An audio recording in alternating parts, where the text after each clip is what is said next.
advertisement, the Senate has spoken. With a vote of 57 to 43 on Saturday, they acquitted former President Donald Trump in his unprecedented second impeachment trial in the wake of the Capitol attack on January 6. Get push notifications with news, feed following Yell. Get the latest updates on this topic in your browser. A total of 57 senators voted to convict Trump. The House of Representatives had charged Trump on Jan. 13 with inciting an insurrection in the Capitol riots that saw a mob of his supporters storm the building during a joint session of Congress, overwhelming law enforcement and sending lawmakers into 5 people died. 10 House Republicans joined the Democratic majority in voting to impeach, the most such votes against a president by members of the number 3 House Republican, Liz Cheney, voted to impeach.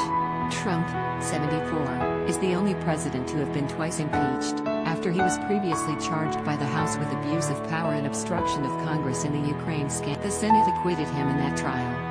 I want to first thank my team of dedicated lawyers and others for their tireless work upholding justice and defending. My deepest thanks as well to all of the United States senators and members of Congress who stood proudly for the Constitution we all revere and for the sacred legal principles at the heart of our cherished constitutional republic was founded on the impartial rule of law, the indispensable safeguard for our liberties, our rights and our freedoms, Trump said in a statement following the results of the trial. It is a sad commentary on our times that one political party in America is given a free pass to denigrate the rule of law, defame law enforcement, cheer mobs, excuse rioters, and transform justice into a tool of political vengeance, and persecute, blacklist, cancel and suppress all people and viewpoints with whom or which they I always have, and always will, be a champion for the unwavering rule of law, the heroes of law enforcement, and the right of Americans to peacefully and honorably debate the issues of the day without malice and without hate, the former president. This has been yet another phase of the greatest witch hunt in the history. No president has ever gone through anything like it, and it continues because our opponents cannot forget the almost 75 million people,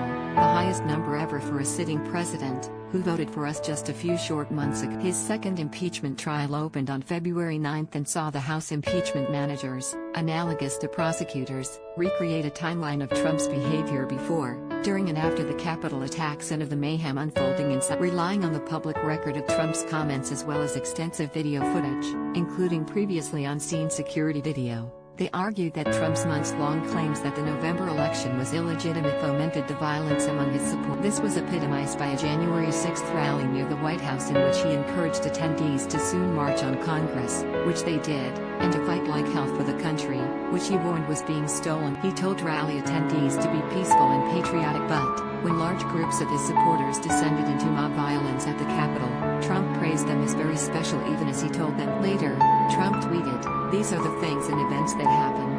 Remember this day forever." Jan. 6 was not some unexpected radical break from his normal law-abiding and peaceful disposition. This was his state of mind.